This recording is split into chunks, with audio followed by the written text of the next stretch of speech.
Pegue o seu café, porque está começando o Nerd Coffee, o seu podcast de comunicação e cultura pop.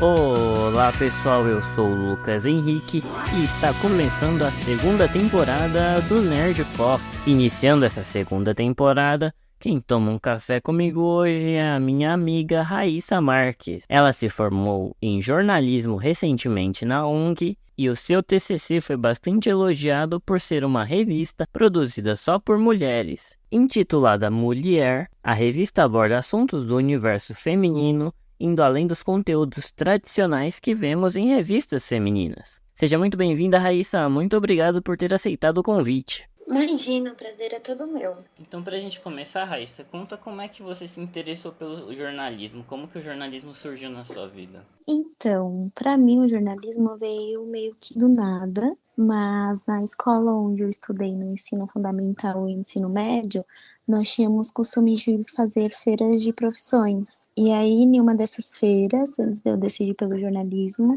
teve uma sala que falava sobre escritores em geral, escrever livros mesmo sobre o processo de escrita, até que, nenhuma das curiosidades sobre a profissão era que a maioria deles eram formados em jornalismo, além de ser formado em letras e outras demais faculdades. E aí, nisso, eu gosto muito de escrever até hoje, e na época eu estava muito interessada nesse processo de escrita e tudo mais, e aí eu tava entre letras, né, e jornalismo, aí eu acabei optando pelo jornalismo. Como foi a sua experiência que mais te marcou durante os 4 anos da faculdade? Eu acho que durante todo esse processo, né, que para mim acabou sendo um pouquinho mais de 4 anos por conta da pandemia, eu acho que os episódios que me marcou mais foi na produção das 4 edições da CultCon, né, que é coordenada pelo professor Alex, e, a experiência de ter encontrado, entrevistado, conversado com pessoas tão extraordinárias e totalmente fora da minha realidade, eu acho que, assim, não tem preço. As 4 edições que a minha turma fez, foi, assim, cada uma delas que eu tive a oportunidade de entrevistar e conhecer pessoas incríveis, eu acho que vai ser o que ficou mais marcado. E, claro, além do processo agora do TCC, né? É isso que é muito legal quando a gente começa o curso, porque a gente tem que entrevistar a gente de tudo que é jeito e tipo e vivências diferentes, né? Nossa, super. Sem contar que no processo que a gente estava fazendo, a CultCon, eu tive a oportunidade apenas de uma entrevista, ser pessoalmente, e foi daquela entrevista que quanto mais a pessoa falava, mais você queria ouvir ela falar, porque, sério, foi muito surreal a experiência.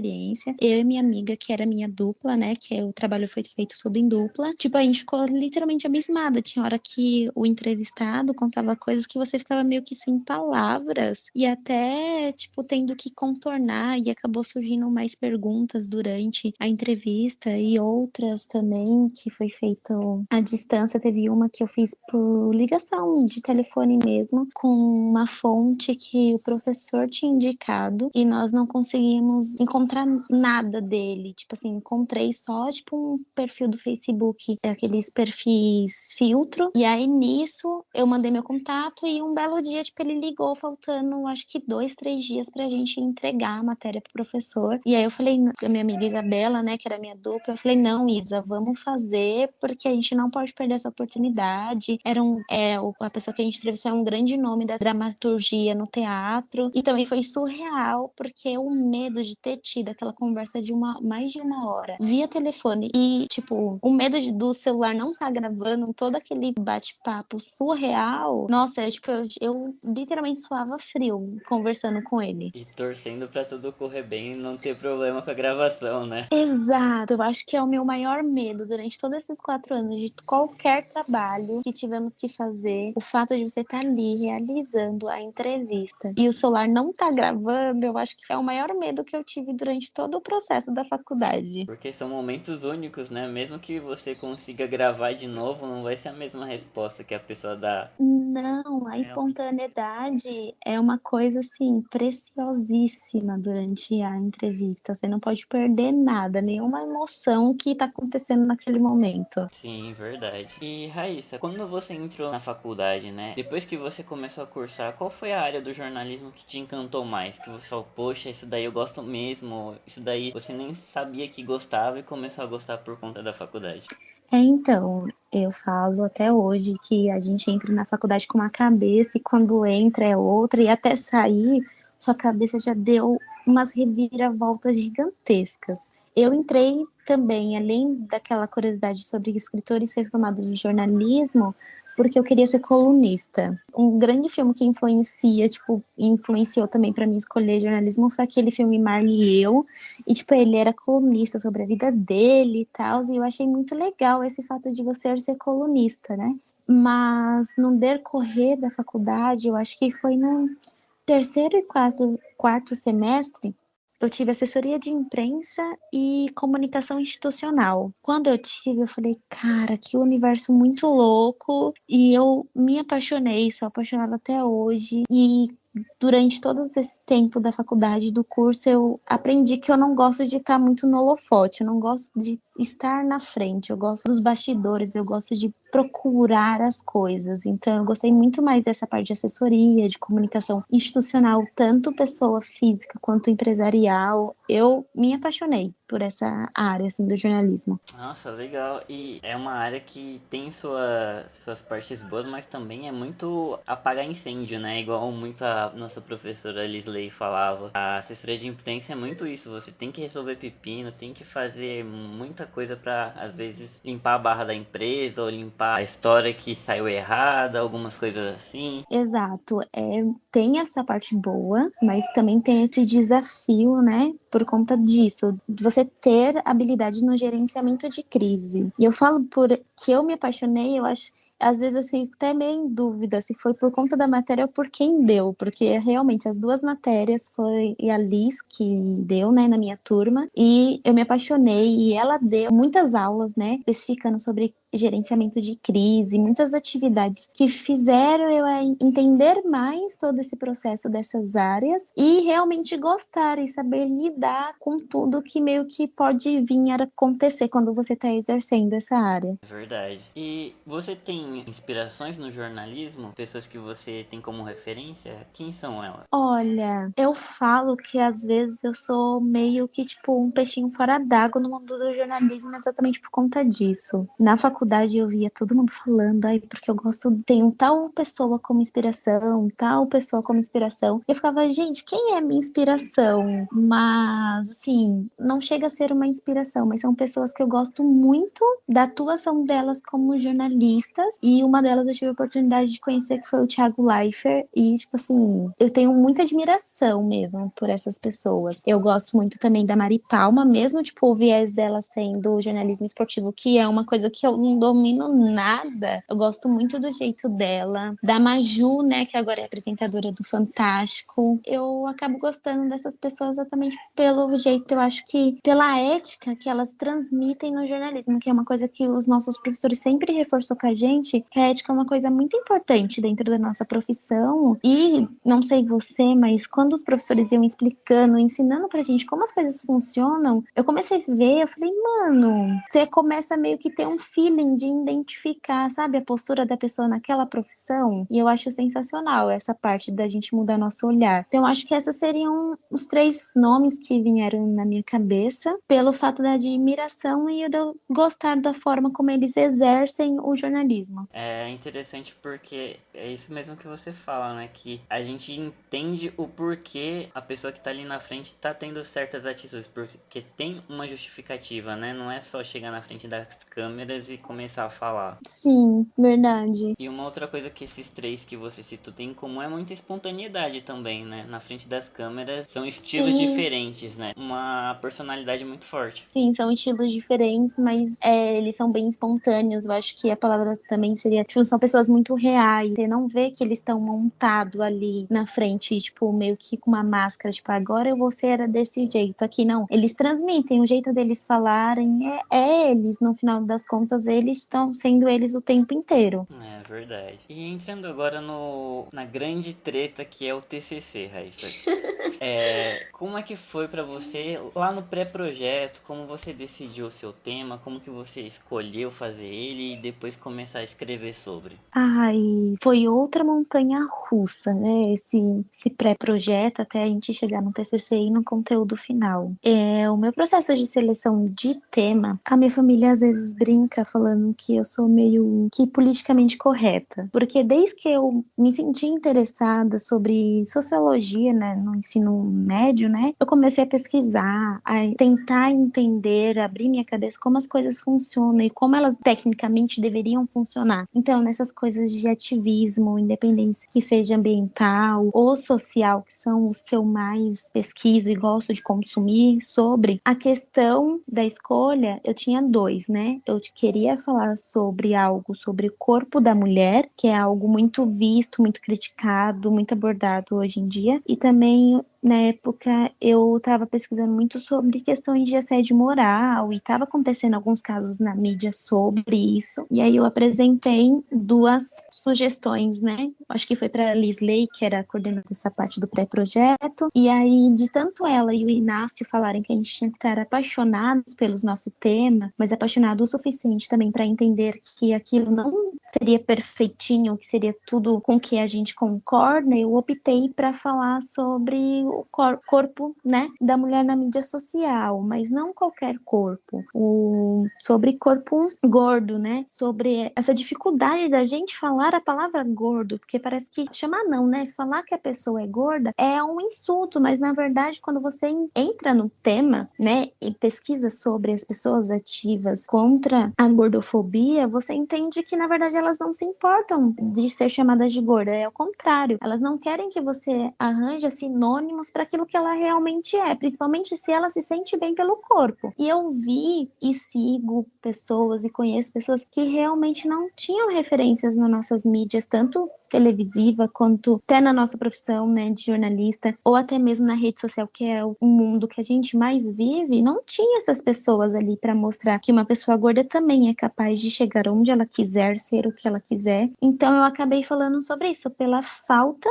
de representatividade na mídia para mulheres gordas. E o meu maior desafio nesse pré-projeto é exatamente isso, meu tema ser tão novo, que foi até o que foi falado na minha pré-banca, ser tão novo que não tem conteúdo. Eu cacei tanto artigo científico no Google que, tipo assim, eu fui tentando juntar tudo que eu tava achando, que na verdade tudo que eu achei não era sobre meu tema, mas eram pequenas frases, pequenos parágrafos que eu poderia usar aquilo para o meu estudo, né? Que o artigo científico acaba sendo um estudo que a gente pratica, até que nas referências bibliográficas desses artigos que eu achei um livro, que é um livro maravilhoso, inclusive, que é O Mito da Beleza, o nome do livro. E, tipo, ele é de 92 ou 82, não lembro certo o ano do livro. Só que a Naomi, que é a autora, fala tantas coisas que, tipo assim, eu acho que são coisas que vão ficar eternamente gravadas e vai valer por muito, muito, muito tempo ainda. É interessante, né, que você aborda esse tema que é novo e você não consegue ter referência para poder justificar, mas é um assunto que tá aí nas mídias, mas que é meio velado, né? Ninguém toca muito no assunto. É muito complicado ter essa coragem de abordar um tema assim, né? Então, foi muito desafiador. Eu fiquei muito grata pelo resultado que eu entreguei. E por mais que não tenha, né, essa parte histórica, eu consegui também, não sei, como eu consegui até hoje pegar como que é a comida em si, né? Porque quando a gente fala de gorda, eu acho que a primeira coisa que vem à cabeça das pessoas é falar sobre comida. E eu não sei como que eu achei, mas eu achei também sobre como que a comida era vista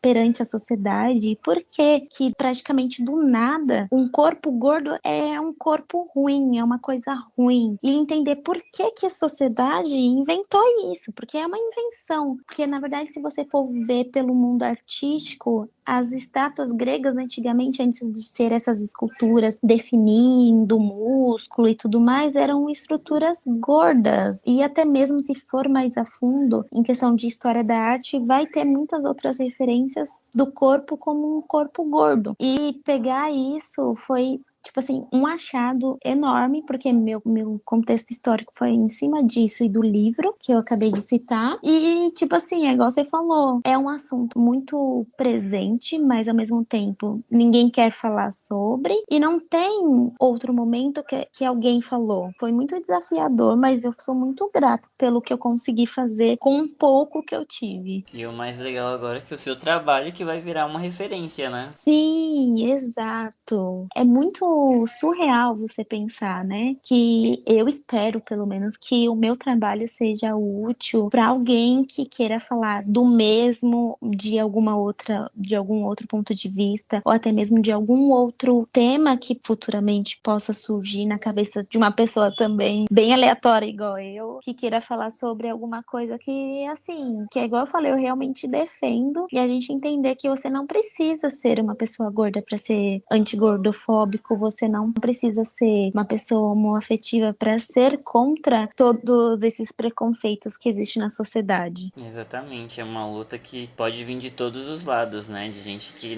não exatamente se encontra nessa condição, mas que pode juntar a causa e ser uma força ainda maior, né? Exato, é a gente entender que a gente tá ali para ajudar o próximo, independente do que aconteça. E as lutas não precisa ser. Eu não preciso lutar uma luta sozinha, assim como eu posso ajudar meu amigo na luta dele. Então é isso, é a gente juntar forças para ser contra qualquer tipo de preconceito que existe e que infelizmente me entristece muito a nossa geração ser tão pra frente e ao mesmo tempo ser tão preconceituosa com algumas coisas que, tipo assim, na minha cabeça não faz sentido. Pior que ainda tem muito preconceito, ainda mais da gente da nossa idade, né? Que é realmente difícil de entender.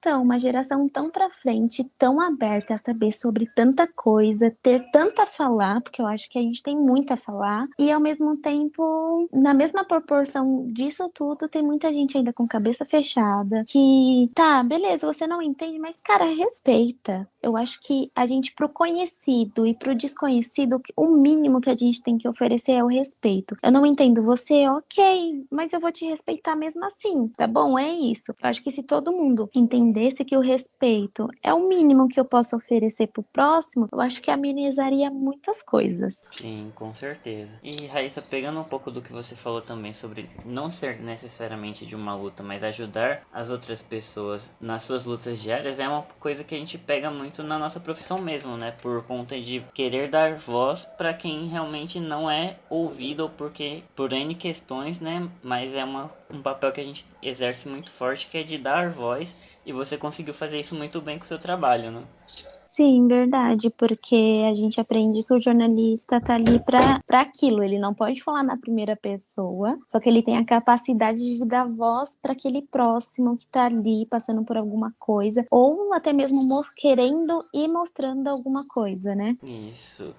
E pegando esse gancho, como foi então partir para a revista, né, que foi seu projeto final? Que aí você e suas colegas dão voz a muitas mulheres na revista. Como que foi esse trabalho? Olha, a revista foi assim, eu e a Vicky, né? Que é a pessoa que eu sou mais próxima, fala que a gente literalmente pariu, igual nossos professores falavam, pariu a nossa revista, a nossa filha. E partir para a revista, sinceramente, eu tinha a revista muito clara na minha cabeça desde o começo do ano que a gente teria que fazer o TCC. Então, assim, teve o pré-projeto, foi um baque para mim, porque para mim eu ia produzir a revista desde o começo do ano até o final do ano, e era isso. Só que eu tinha muito claro na minha cabeça pelo fato da turma anterior, uma amiga minha, ter feito uma revista. E a revista dela também trouxe um assunto super importantíssimo. E, como eu disse, eu tive a experiência da Cuticom, eu também me apaixonei muito por esse lado de produção de revista, porque revista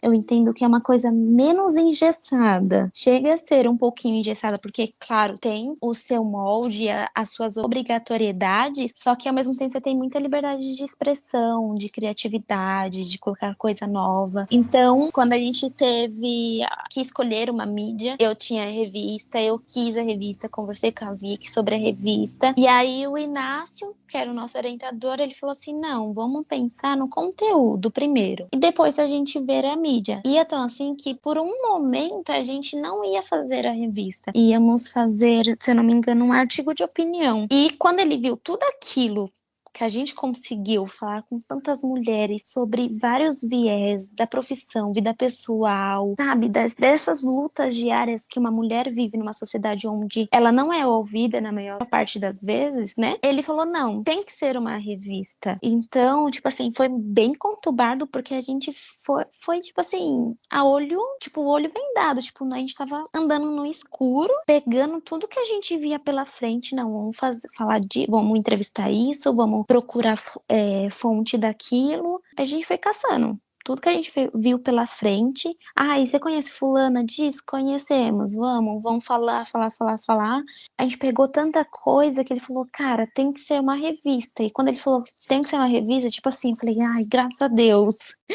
Eu lembro que eu olhei pra Vitória, eu fiquei tão feliz que ia ser uma revista, sério. Eu fiquei muito, muito, muito, muito feliz. E quando a gente decidiu que era revista, a gente foi definir as editorias, né, que a gente ia conseguir colocar. E quando a gente definiu as editorias, é aí que a gente conseguiu ainda mais coisa. A gente conseguiu falar sobre muita coisa, sobre diversidade política, que a gente estava na época de eleição, falar sobre mulher no esporte. Eu fui acompanhar um evento de capoeira comandado, né, por mulheres, organizado por mulheres, e foi, tipo assim, outra experiência também surreal, que eu sempre vou guardar comigo. E a revista foi isso. A gente foi, né, nós quatro, que éramos em quatro, o grupo, nós quatro fomos fazendo reuniões. Claro que houve suas divergências durante o caminho. Você deve saber muito bem que você também foi em grupo. Só que, cara, é assim, a vida é assim e na nossa profissão é óbvio que vai haver divergência, vai haver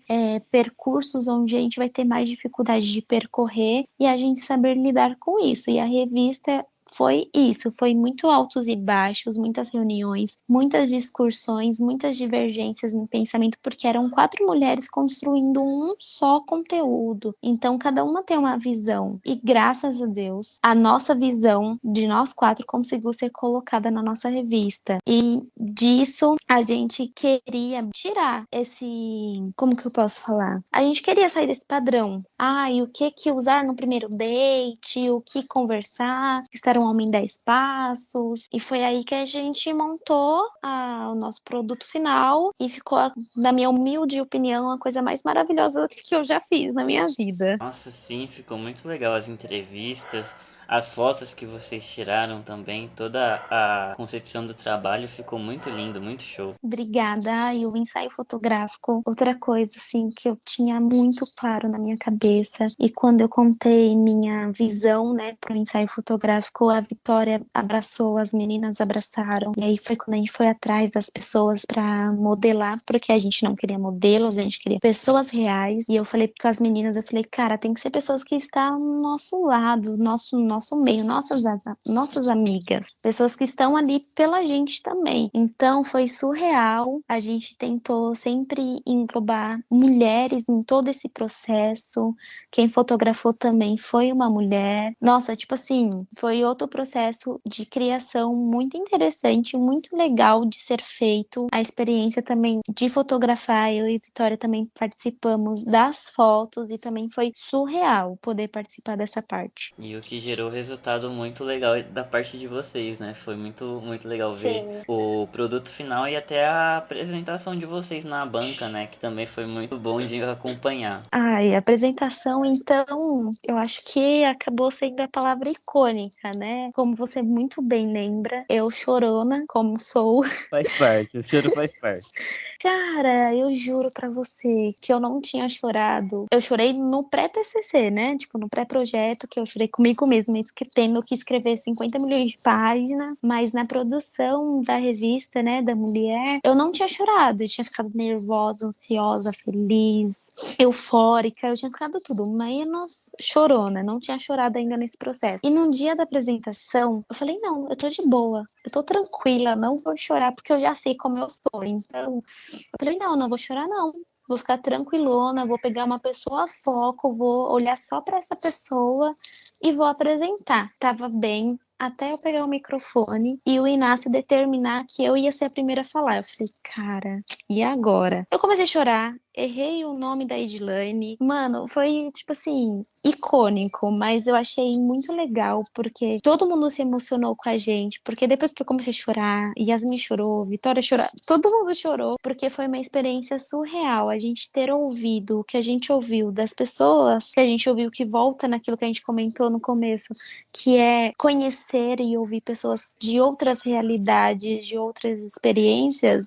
É assim, foi maravilhoso, sério. Foi meio que a recompensa por todos esses 4 anos de muito esforço e de muito trabalho, né? Porque não é fácil enfrentar 4 anos de faculdade e mais até como você falou. E combinar nesse trabalho que ficou tão bonito e com essa, ainda mais com as histórias que vocês puderam conhecer, né? É fechar com chave de ouro, né? Nossa, com certeza. Eu acho que eu nunca teria imaginado terminar todo esse meu processo burocrático que foi terminar esse curso, que, querendo ou não, eu pensei por diversas vezes de não terminar, de largar, né, de trancar e falar, ai, não quero mais. Eu acho que eu nunca pensei em finalizar como eu finalizei com o meu TCC do jeito que ele foi. Eu acho assim que, sinceramente, mesmo, igual eu falei, mesmo com os percalços no meio do caminho, eu acho que eu não mudaria nada, porque eu acho que tudo que a gente passa tem um porquê. E o meu porquê, eu acho que foi para entregar aquilo que a gente conseguiu entregar com muita felicidade, com muito amor, com muita paixão, tudo aquilo que a gente conseguiu demonstrar no trabalho, no dia da apresentação. É muito legal. E como que você conseguiu seguir em frente apesar de ter pensado em desistir e passar algumas dificuldades, né? Porque a gente sabe que a faculdade é muito complicado e ainda mais insistindo nessa profissão que a gente sabe que sofre bastante ataques e no caso de vocês mulheres, infelizmente sofrem mais ataques ainda. Como que você conseguiu manter o foco e terminar o curso? Olha, eu acho que por mais que eu senti muita vontade, principalmente porque assim, eu falo que eu tive duas etapas. A primeira etapa antes da pandemia, fiquei com a faculdade trancada um ano por conta da pandemia e voltei, né, na turma onde você estava. E eu acho que quando eu voltei, foi, eu acho que o maior pico de eu ter tido a vontade de trancar e, tipo, de nunca mais voltar. Porque a primeira vez eu fui meio que obrigada por conta da pandemia, né, uma nova realidade que a gente estava vivendo, de trancar por uma situação que eu não tinha controle. E quando eu voltei, aí eu falei, não, beleza, voltei, vou terminar. Só que aí eu falei, mano, sabe como você não tá mais animada com nada? Falei, não, eu não vou conseguir terminar, mas eu falei, não, eu tenho que terminar. E não é nem porque, tipo, ai, minha família espera que eu termine, não. Eu falei, eu vou terminar por mim, porque eu já vivi tanta coisa graças à faculdade, né? Conheci pessoas, tanto, tipo, minhas amigas, pessoas que ficaram próximas de mim, ou até mesmo essas oportunidades de entrevista e de experiências de forma profissional, querendo ou não. Eu falei, não, eu vou terminar por mim, independente de quanto tempo leve, do que aconteça, do que eu tenha que fazer, eu vou terminar. Então, eu acho que eu pensei nisso, de eu ficar orgulhosa de mim mesma por ter terminado algo tão grande, querendo ou não, na minha vida, porque quando você começa uma faculdade, são grandes anos, né, grandes momentos da sua vida, e que te constrói, você vai se construindo no decorrer da faculdade. E que, tipo, tudo bem também se acontecer igual acontece com as pessoas, das pessoas não voltarem mais. Eu acho que as pessoas têm que se encontrar. E apesar de eu ter tido essa vontade de trancar e nunca mais voltar, eu me encontrei no jornalismo de alguma forma. Então, para mim ter orgulho de mim mesma, eu falei, não, eu vou terminar isso independente do que vier pela frente. Que bonito ouvir isso, viu? E é interessante porque é realmente, né? Infelizmente, nem todo mundo tem a oportunidade de chegar à faculdade, né? E Sim. às vezes até quem consegue chegar tem problemas que tem que trancar e não consegue voltar mais e fica com essa dor de não conseguir voltar. E não é um percurso muito fácil mesmo, né? Verdade. E Raíssa, sobre o jornalismo, tem alguma obra, ou livro, além desse que você citou, que você goste sobre o jornalismo, ou livro, ou filme, alguma coisa que você até pela faculdade teve que consumir e você acabou gostando muito? Olha, filme, eu não vou lembrar nenhum de cabeça, mas desde que eu entrei na faculdade, né, eu percebi que muitos dos filmes que eu consumo tem um pontinho ali do jornalismo. ou é alguém que trabalha numa redação, ou é alguma coisa do tipo envolvendo. Tem um que, tipo, é um filme bem, eu falo bestinha, porque é um filme bem tranquilo, tipo Sessão da Tarde, que se chama Os Delírios de Consumos de Black Bloom. Eu acho que esse é o único que vai ficar aqui na minha cabeça agora. Que ela é colunista, ela quer ser colunista de moda, ela acaba entrando numa entrevista de economia, sabe? Desses grupos de revista grandona, e vai falando sobre a vida pessoal dela, só que ao mesmo tempo remete ao jornalismo por conta dessa vivência dentro de uma redação. Tem esse, tem séries também que eu assisti que envolvem o mundo do jornalismo, coisas que eu tive que consumir por conta da faculdade. Eu gosto muito de 1984 e também do mesmo autor eu gosto de Revolução dos Bichos, que não foi tratado na faculdade, mas eu acho que é um livro muito necessário também, assim, para o nosso meio, para a gente entender um pouquinho mais como a sociedade funciona. É outro livro também que ele é mais ou menos jornalístico, que a professora de fotojornalismo também citou na minha época, que é o livro A Menina da Foto. É sobre uma foto muito famosa de uma menininha na Guerra do Vietnã. E eu tenho esse livro. Apesar dele não ter totalmente um olhar jornalístico, ele é um livro e é uma foto muito importante no meio do jornalismo. Sim, é uma foto muito marcante, né? Que sempre Sim, os muito professores estão marcante. comentando e estão fazendo referência por causa do ocorrido, né? Por causa do olhar do fotojornalista que Sim. conseguiu retratar esse momento. Muito legal suas dicas, Raíssa, muito legal. Sim. Então, o livro ele é muito legal. Ele explica muito tudo que aconteceu, porque na verdade quem escreveu o livro foi a menina da foto, né? Claro, depois que ela cresceu e tudo mais. E com a aula da professora, você entende mais o olhar e literalmente o risco que o fotojornalista teve, né? Que é outra área do jornalismo que é muito difícil, né? O jornalismo de guerra é uma área muito complicada. Nossa, sim, eu acho que é uma das áreas do jornalismo que eu nunca me imaginaria ser correspondente de guerra. É, sim, infelizmente a gente tá tendo um pouquinho disso, né, agora no que tá acontecendo no mundo. E, cara, é uma realidade que com certeza é muito dolorida pra quem tá lá. Você ter que retratar a dor do outro, você sofre duas vezes, porque você vê, você ouve e você escreve. Então, ou até mesmo fala, no caso da TV, né? Mas eu acho que é bem pesado, é uma profissão muito difícil. A pessoa tem que ter muita, volta a ser o assunto da paixão, ter muita paixão e também muita, eu falo muita coragem, porque ser correspondente de guerra é bem difícil. E tem geralmente um fotojornalista ou alguém que tem que cobrir para poder retratar visualmente, né? É uma questão muito complicada. E para encerrar um pouco essa parte do jornalismo, qual dica você daria para quem está começando no curso de jornalismo ou para quem está querendo cursar o curso de jornalismo? O que você acha que você pode falar para quem está pensando em entrar nessa área?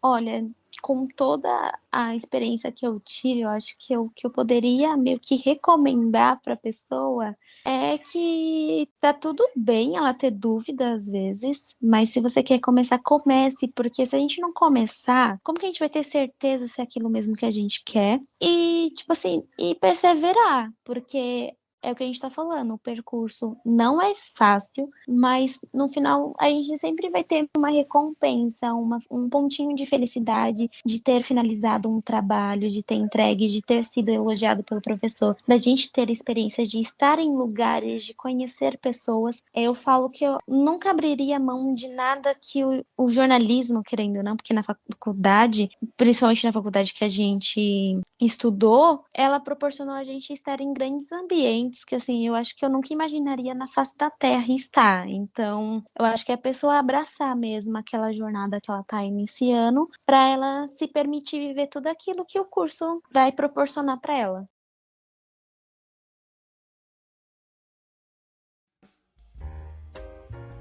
Vamos entrar agora um pouco mais sobre trabalho e redes Sim. sociais, né? Você Uhum. usa muito as redes sociais e sempre está postando algumas coisas lá muito legais. E conta pra gente se o jornalismo ele te ajudou a ter outra percepção sobre as redes sociais, para produzir conteúdo, para postar alguma coisa, se você tem um olhar diferente agora que você é formado em jornalismo. Ai, com certeza. O jornalismo tem muita influência em questão de como você vê como as coisas funcionam. E quando você descobre como as coisas funcionam, você fica impressionado. E sobre a questão do que eu posto, até mesmo tento criar, né? Como eu falei, eu sou cosplay de blogueira. Então, com isso, assim, trazendo para um lado mais do que a gente possa sobre questões politicamente, né, na nossa sociedade, eu acho que a gente tem que espalhar e tomar a frente daquilo que a gente acredita. E estar disposta também a ouvir o pensamento do outro que seja divergente do seu. E eu tenho muito isso comigo. Eu, tipo assim, de tudo que eu vejo, de tudo que eu leio, que eu acabo lendo coisas de portais, né, jornalísticos, eu ponho, eu acho que 10%, 15% até do que eu leio, porque assim, tem coisa também que eu acho que não é válido a gente passar para frente, mesmo que às vezes seja um pouquinho do que a gente acredita, mas a gente, como tem a vivência do jornalismo, a nossa função é passar informação para frente. Eu acho que tudo que eu vejo que é uma informação pública, de interesse público, eu acho que o meu papel como cidadã e conhecedora do jornalismo é passar essa informação para frente. Por conta disso, porque as pessoas às vezes não estão tendo o mesmo acesso que eu, exatamente por conta dessas questões de algoritmos do Instagram, por exemplo, né? E acaba não entregando essas informações tão necessárias para as pessoas. Então, se alguém me segue e aquilo que eu postei vai ajudar ela a entender, a descobrir, ou até mesmo conhecer algum assunto que ela não viu, eu acho super válido. E é algo muito forte na gente, né? Transmitir a informação, compartilhar com o maior número de pessoas para que elas também tenham esse conhecimento, né? Sim, eu acho que é que durante esses anos de curso é nos ensinado muita coisa, mas o que pega mesmo, que você acaba pegando costumes, é isso, você transmitir informações, você ouvir alguém falando,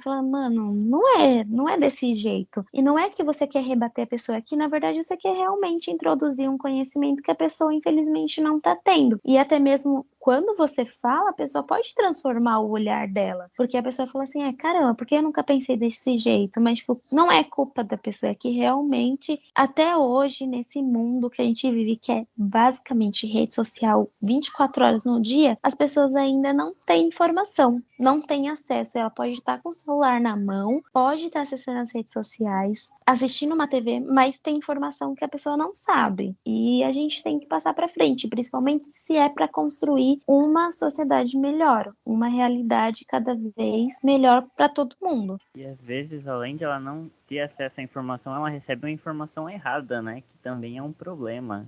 Recebe uma informação que não é verdadeira e é o nosso problema que a gente tenta combater aí também, né? Pegando essa questão das redes sociais, qual que é um desafio assim de você postar alguma coisa na internet? Se você sente às vezes alguém comenta mais por querer rebater alguma coisa ou é mais tranquilo, como é que você sente essa questão? Dessa parte de eu, às vezes, tecnicamente me privar, né, de postar alguma coisa, eu acho que o nosso seio familiar influencia muito. Por mais que a gente tenha essa vontade de trazer a informação, de trazer o debate, tem muita gente ao nosso redor, e a gente tem que entender isso também, que não estão preparadas para ser rebatidas, ou até mesmo para ouvir e ver alguma opinião divergente daquilo. Então, eu falo que eu também aprendi muito a pensar muito antes de meio que rebater alguém, igual eu acabei de dar o exemplo, né? Da pessoa falar uma coisa e, tipo, não ser aquilo e eu lá e falar. Mas entender também com quem e onde, quando eu tenho que fazer isso. E tem às vezes na rede social que muitas pessoas têm aquilo como distração. Não que estar errado, até porque a gente também faz isso, assistindo vídeos e afins, mas às vezes, por exemplo, a gente está vivendo um momento muito pesado onde a TV é o dia inteiro bombardeada de informações pesadas de crime, de guerra. Então, às vezes na internet, eu acho válido você postar aquilo que realmente é útil, essa questão da informação pública. Não ficar repassando notícias que são tragédias mesmo, que vá a vir trazer um sentimento ruim para as pessoas, ou e dessa questão de ser opiniões divergentes, eu acho que é muito o momento. Eu acho que é como a pessoa está se sentindo. Nesse caso, às vezes, eu não posso porque eu não tô afim também que a pessoa venha tirar meio que satisfações comigo. E não porque eu não vá concordar com ela. Mas sabe, quando você não tá afim, você quer refletir com você mesmo, eu acho válido também esse momento de uma reflexão sozinha. É muito de não entrar na briga, né? Melhor, às vezes é melhor evitar mesmo. Então, é nessa questão mesmo, acho que a gente tem que entender muito os momentos que a gente está vivendo, que as outras pessoas também estão vivendo,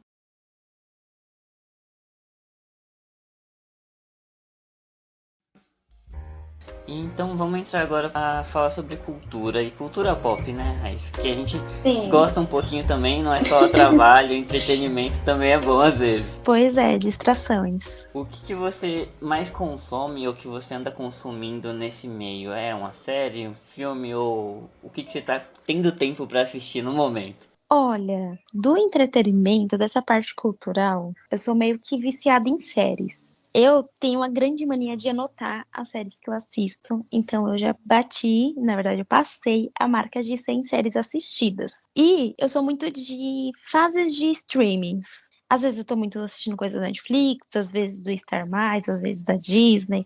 Eu sempre tô meio que circulando entre eles. Agora eu tô assistindo muito a produção própria da Amazon Prime e eu adoro filmes também por conta de trilha sonora. Eu sou meio que viciada. Porque às vezes o filme, eu falo que às vezes é um filme que não agrega muito na minha vida, né? Assim, o conteúdo do filme. Mas só pela trilha sonora dele eu assisto e reassisto milhões de vezes. E como uma boa pessoa que gosta às vezes de uma infantilidade, eu tô assistindo pela segunda vez o filme Minha Culpa do Amazon Prime, que é um filme super, tipo assim, besterol, assim, tipo, de novo de sessão da tarde. Porque é isso, o entretenimento às vezes é pra gente se desligar e ir para um mundo que é um mundo, tipo assim, literalmente de fantasia, onde tudo é perfeito, tudo acontece bonitinho. E além desse filme, esses tempos atrás eu assisti pela sexta vez Grey's Anatomy, porque eu sou outra fissurada em Grey's Anatomy. Pra mim, o mundo é movido a Grey's Anatomy. Grey's Anatomy que tá na sua 25ª temporada aí. Não, Muito calma. bom. Não é pra tanto, tá renovada até a 20ª, tá bom? Tá na 19ª ainda. Tá quase lá, tá quase Tá lá. quase lá. Bom, muito bom. E qual foi o último filme ou série que foi o mais marcante pra você? Foi esses que você citou? Mais marcante? Deixa eu pensar. Recentemente eu também assisti Sex Education, que eu acho que é uma série muito necessária pela temática que ela traz e como ela aborda a temática. Porque eu particularmente não sou fã de coisa de comédia. Só que eu adoro quando a comédia não é o objetivo, sabe? Quando, tipo assim, tem uma temática envolvendo ali a série e a comédia tá inserida. É só um pano de fundo, né? Isso. E aí, pra mim, Sex Education é uma série dessa. E eu também assisti esses tempos atrás, eu não vou saber falar o nome da série, talvez você conheça, que é do Star Mais, que a Selena Gomez atua nessa série. É ela e dois senhorzinhos que eles começam a investigar assassinatos que acontecem num condomínio onde eles moram. Eu não sei pronunciar o nome da série. Se eu não me engano, é Only Murders in the Building, né?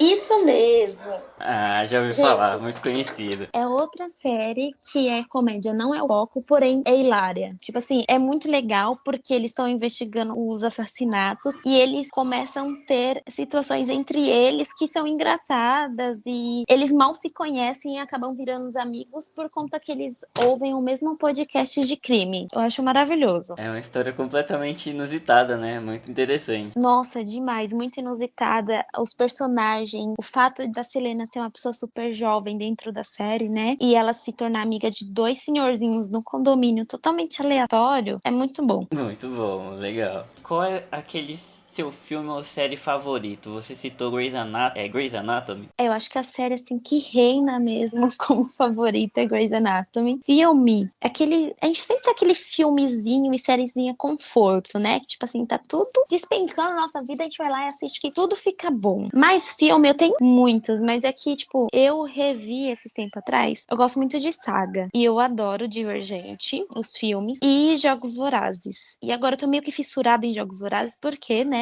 15 de novembro vai lançar um novo. Vem E vai ser aí. tipo, exato, nossa, eu tô tão ansiosa. E eu tô muito feliz que eu acabei de introduzir minha irmã no mundo dos Jogos Vorazes. E eu tô muito feliz porque ela nunca tinha assistido. Só eu sempre só assisti. E aí eu reassisti esses tempos atrás e eu fico nisso. Tipo, eu não só reassisto um. Se tem a saga completa, eu pego um dia e reassisto a saga completa. Tipo, Harry Potter, Jogos Vorazes, Divergente. Aí já muda o estilo que eu do nada gosto de 50 Tons de Cinzas. Que eu também também é outro filme que eu sou apaixonada pela trilha sonora dele. Varia muito, né? Harry Potter, 50 Tons de Cinza, Jogos Vorazes. O Jogos Vorazes tá voltando, né? Com esse novo filme, A Cantiga dos Pássaros e Serpentes, que eu também tô muito ansioso, eu já tô agoniado querendo comprar o ingresso pra pré-venda, que vai abrir agora dia 1º. Mas vamos aí, né? Vamos segurando enquanto não lança. Nossa, eu tava tão assim que eu jurava que era 15 de agora. E depois que eu fui ver que era 15 de novembro, eu falei, caramba, ainda tem um mês pra mim aguardar. E eu acho sensacional essa pegada, igual fizeram com Harry Potter, que depois de 50 milhões de anos lançaram Animais Fantásticos, né? E aí com os Jogos Vorazes vai ser, tipo assim, muito autoexplicativo, porque até hoje, mesmo reassistindo a saga milhões de vezes, tem muita coisa que eu não entendo de como aconteceu, por que aconteceu. E eles explicam na primeira revolta, eu acho que assim, vai ser maravilhoso. Nossa, é muito bom. Eu li os livros, né? Eu tenho esse novo também. Nossa, eu peguei pra ler, é muito bom.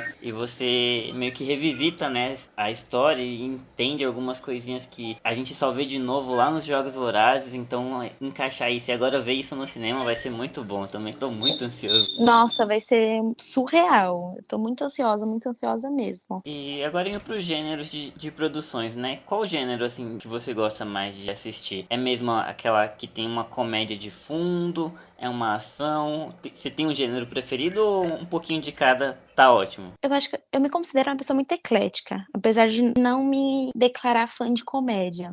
Só esse tipo de comédia mais de fundo mesmo, igual eu comentei. Só que eu consigo circular pelos gêneros bem tranquilo. Eu acho que os gêneros que eu menos circulo é suspense e terror, que são um tiquinho medrosa, assim, sabe? E aí eu acho que suspense eu ainda assisto mais que terror. Mas do restante, comédia, romance, comédia romântica, perdão, eu adoro. Mas eu acho que comédia romântica, assim, é o auge. É o que eu mais assisto, mas adoro um filme de animação, adoro uma produção da Pixar. Gosto de tudo. Meio que assisto tudo. Um pouquinho de cada é bom, né? Também se varia um Sim. pouco e acaba conhecendo um pouco de cada gênero. E sobre livros, você tem um preferido? Ou qual gênero você gosta mais? Olha, eu vou falar um nome de um livro, mas eu não declarei a preferido. Eu acho que preferido eu tenho mais um gênero, que é de autoajuda, independente de qual que ela seja, apesar de a maioria dos meus livros de autoajuda ser sobre relacionamento, que eu acho super válido a gente ler. E um dos livros que, tipo assim, quando a pessoa fala assim, qual livro eu leio? São dois, que é Seja o Amor da Sua Vida e Textos Cruéis Demais para Serem Lidos Rapidamente. Eu sou, assim, apaixonada por esses dois. E Textos Cruéis Demais, eu tô sofrendo ainda, porque são 4, né, da coleção e eu só tenho 2. E até o momento eu não li os outros 2. E Seja o Amor da Sua Vida foi, assim, um achado, porque o autor não é muito conhecido. E ele fala sobre a gente ter um relacionamento com nós mesmos, que no caso é uma coisa que até hoje eu não consegui praticar, que é sair sozinha, ir no cinema sozinha. Como que é a experiência de você ir sozinha? Você apreciar a sua própria companhia. Mas é um livro muito bom, já reli umas 3 vezes. Textos Cruéis Demais também, eu já reli trocentas milhões de vezes. Ah, muito bom. Fica aí a dica então pra quem gostar do gênero, já dá Sim. pra ir atrás desses livros aí também. E sobre música, qual tipo que você curte?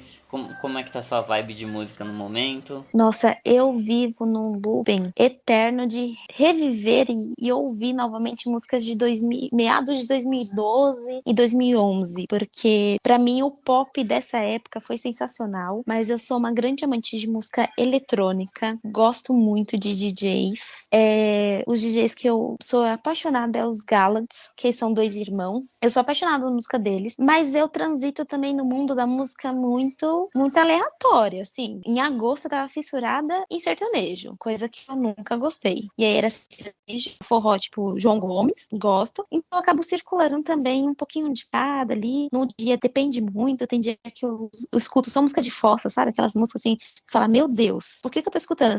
É você sofrer sem motivo. Adoro música assim também, que são músicas tristes. Eu falo que são músicas tristes, então assim, que no meu Spotify tem um mix chamado Mix Melancólico. E aí o dia que eu quero ficar em paz, apesar de não estar triste, eu escuto ele, que são músicas mais tranquilas, são músicas meio bad vibes, mas eu gosto. Às vezes é isso, né? Você nem tá na bad, mas você põe uma musiquinha de fundo só pra Só pra, completar. só pra ter aquele sentimentozinho, tipo, de solidão, mas você não tá na solidão, mas você quer ter o sentimento. E você gosta de colocar música nas suas atividades ou enquanto você tá fazendo alguma coisa você quer silêncio pra se concentrar mais? Como é que é? Então, atividade de, por exemplo, limpar a casa, fazer coisa de casa, eu não gosto muito de música, porque às vezes a música me irrita. E aí eu fico naquele vício de ficar trocando de música antes mesmo da música começar ou da música terminar. Então, eu consumo muita série e filme por conta disso. Porque eu coloco lá a TV, o celular, o computador, o que seja, e deixo lá revendo, tecnicamente, filmes que eu já vi um milhão de vezes. Só que, por exemplo, para estudar, trabalhar e ler, eu adoro colocar música. Eu me concentro muito mais com as músicas do que se eu ficar tecnicamente no silêncio, porque é muito difícil, né? Às vezes tem som da rua, som de dentro das pessoas que moram com você dentro de casa, então acaba sendo difícil ficar naquele silêncio pleno. Mas para estudar e ler e trabalhar, eu adoro colocar uma música porque eu me sinto muito mais produtiva.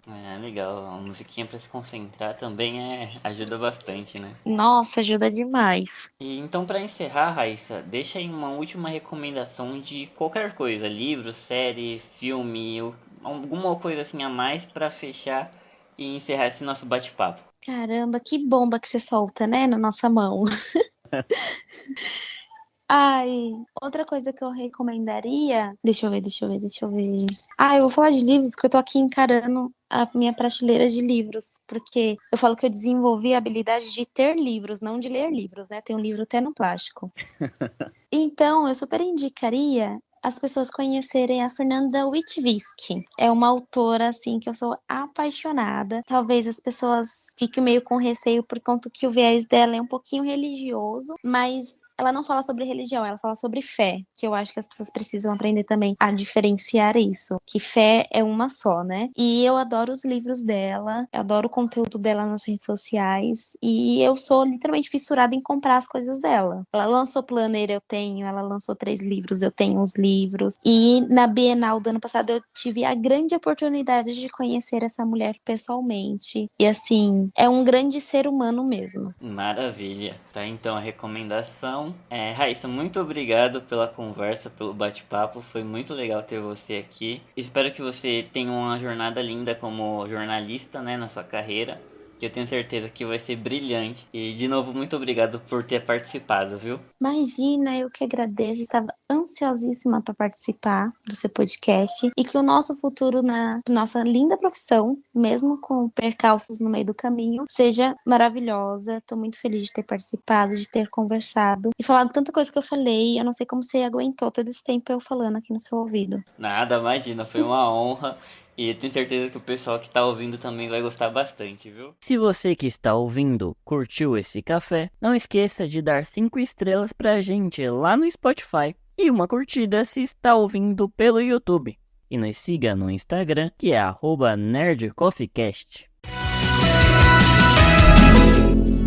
Você ouviu o Nerd Coffee. Esperamos você para um próximo café.